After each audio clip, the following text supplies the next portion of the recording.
Salut les amis, bienvenue à vous dans le ministère La Vie en Christ.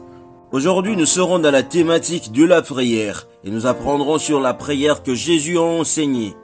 Comprendre la prière que Jésus a enseignée dans Matthieu 6 du verset 9 au verset 13. Avant de tout commencer, lisons ce que l'Écriture nous dit. Matthieu 6, le verset 9 au verset 13. Voici donc comment vous devez prier. Notre Père qui es aux cieux, que ton nom soit sanctifié. Que ton règne vienne, que ta volonté soit faite sur la terre comme au ciel.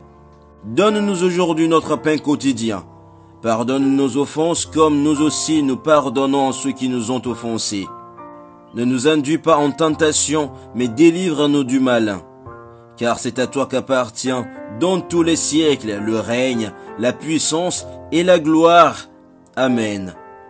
D'après mon observation, cette prière enseignée par Jésus est mal comprise. Beaucoup ne comprennent pas le sens de cette prière. Ils pensent que c'est une prière que nous sommes censés mémoriser, réciter mot par mot. Certaines personnes traitent cette prière comme une formule magique, c'est-à-dire mystérieuse, comme si les mots eux-mêmes avaient un pouvoir ou une influence spécifique sur Dieu. Premièrement, quel est le sens de la prière? Beaucoup essaient de définir la prière comme parler avec Dieu, demander à Dieu et d'autres communiquer avec Dieu. Selon mes études du contexte de la prière, ces définitions semblent insuffisantes pour que la prière soit pratiquée comme une priorité dans la vie d'un croyant. C'est ainsi que dans mon livre, La prière et sa priorité dans la vie du croyant, j'ai défini la prière en ces termes. La prière, c'est d'exprimer les attributs de Dieu, en lui adressant une invitation d'agir sur terre avec sa puissance, selon sa volonté divine, à ce que l'on dépende de lui totalement. John Wesley a dit, « Il semble que sans Dieu, l'homme ne peut pas, et sans l'homme, Dieu ne le fera pas. » Cette affirmation de John Wesley me conduit à trouver le but de la prière en ces termes. La prière est la forme d'adoration personnelle la plus élevée. Maintenant que nous connaissons le sens et le but de la prière, comprenons ce que veut dire la prière que Jésus a enseignée dans Matthieu 6, le verset 9 au verset 13. Au premier abord, parlons de la définition de la prière ajustée à la prière que Jésus a enseignée à ses disciples.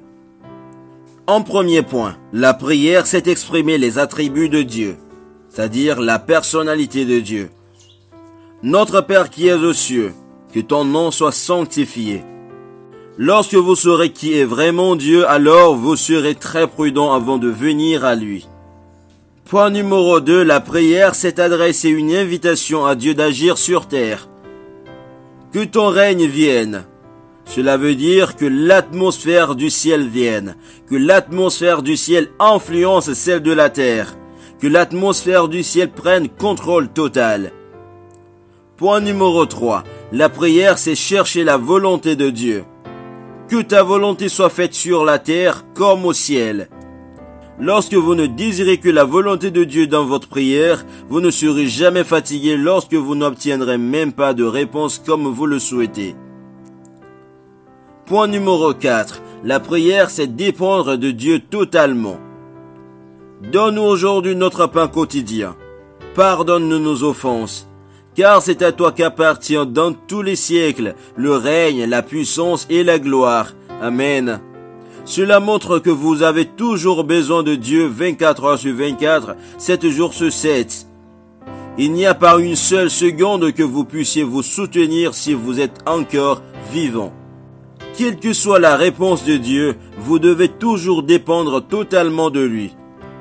Avant cela, Jésus a accentué un principe sur la prière. Matthieu 6, le verset 6 au verset 7. Matthieu 6, du verset 6 au verset 7. Mais quand toi tu pries, entre dans ton cabinet, et ayant fermé ta porte, prie ton Père qui est dans ce lieu secret, et ton Père qui voit dans le secret te le rendra publiquement. Mais quand vous priez, n'utilisez pas de vaines redites, comme les païens font, car ils croient qu'ils seront entendus en parlant beaucoup. Dans la prière, nous devons déverser notre cœur sur Dieu, d'après Philippiens 4, le verset 6. pas simplement réciter des paroles mémorisées à Dieu. La prière que le Seigneur a enseignée doit être comprise comme un exemple, un modèle de la façon de prier. Cela nous donne les ingrédients qui doivent entrer dans la prière. Au deuxième abord, comprenons alors la prière que le Seigneur a enseignée. Premier point, notre Père qui es aux cieux. Cela nous apprend à qui adresser nos prières. Le Père. Le mot Père est Ab ou Abba, qui signifie source, soutien, nourricier, et en grec c'est pater, ce qui signifie aussi source, soutien ou nourricier. Je crois fermement que les disciples de Jésus ont très bien compris ce que Jésus leur a enseigné en commençant ce séminaire sur la prière. Ils ont compris que Dieu était leur source et en même temps leur soutien et leur nourricier. Ils ne pouvaient rien faire sans leur source, leur soutien ou leur nourricier. Si vous allez prier, vous devez vous comporter de manière à exprimer la personnalité de Dieu. Ne prenez pas Dieu comme quelqu'un d'autre, mais vous devez lui faire savoir que vous êtes aussi à lui par votre attitude en sa présence. Votre comportement doit montrer que vous le considérez comme votre source et votre soutien. N'ayez pas à l'esprit, je vais aller et voir s'il le fera pour moi. C'est très mal de penser de cette façon. Souvenez-vous que Dieu est toujours votre Père, ce qui veut dire votre source, votre soutien ou votre nourricier. Point numéro 2, que ton nom soit sanctifié. Il s'agit de reconnaître et d'adorer la sainteté de Dieu. Il est saint. Lorsque vous vous présentez devant Dieu, prenez votre temps pour exprimer sa personnalité. Ce que vous avez à dire n'est pas plus important pour Dieu que d'exprimer lui-même avant tout. Le roi David est un excellent enseignant dans cet aspect de prière. Lorsque vous saurez qui est vraiment Dieu, alors vous serez très prudent avant de venir à lui. Psaume 24, le verset 8, Psaume 47, le verset 3, Psaume 144, le verset 2. Le mot sanctifié signifie généralement être saint. Mais la vraie signification selon le concept juif est être un avec soi-même en pensée et en attitude. Dans le concept de la langue grecque, cela signifie qu'il n'y a pas de dichotomie en Dieu. C'est-à-dire qu'il n'y a pas deux personnes différentes qui soient en lui. Il est trop pur, c'est-à-dire trop saint pour avoir deux pensées opposées en même temps. C'est ce que Jésus nous enseigne et c'est ce qui nous aide à nous sanctifier chaque fois si nous voulons avoir une bonne communication avec notre Père, Dieu. En d'autres termes, n'ayez rien d'autre en tête avant de venir à Dieu. Ne soyez pas deux personnes en même temps. Dieu est saint. Sondez-vous et voyez si vous êtes vraiment la personne intérieure qu'on voit à l'extérieur. Point numéro 3, que ton règne vienne. Le mot règne vient du mot royaume et le mot royaume en grec est basileia. Et cela signifie la domination, le pouvoir, la souveraineté, l'autorité, la culture. Cela veut dire aussi l'atmosphère du ciel ou l'influence du ciel.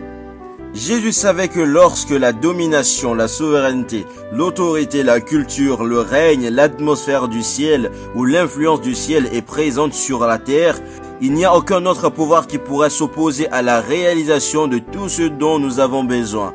C'est pour cela même que Dieu a des réponses différentes à nos prières. Si ce qui se passe au ciel est ce qui se passe sur terre, alors il y aura de l'ordre. Parce qu'au ciel, tout est en ordre.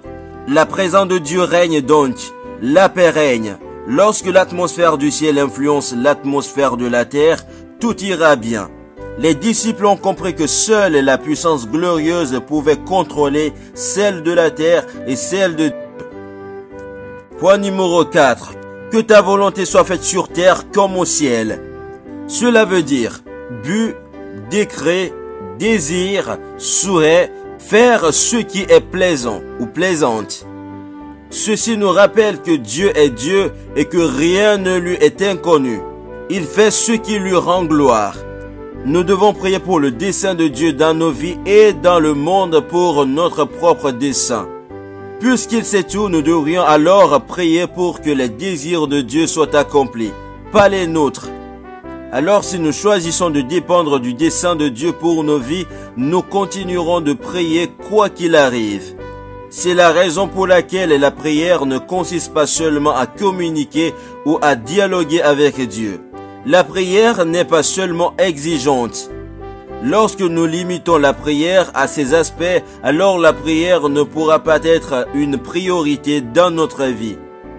Point numéro 5, donne-nous aujourd'hui notre pain quotidien. Nous sommes encouragés à demander à Dieu les choses dont nous avons besoin et non ce que nous voulons seulement. Même si Dieu sait tout de nous, pour que nous puissions venir à lui, nous devons lui exprimer nos besoins par la prière pour montrer à quel point nous devons dépendre de lui.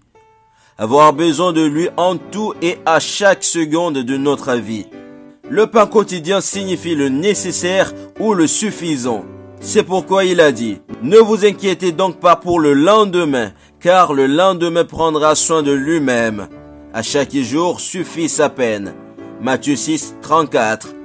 Cela ne veut pas dire que nous ne devons pas planifier pour demain.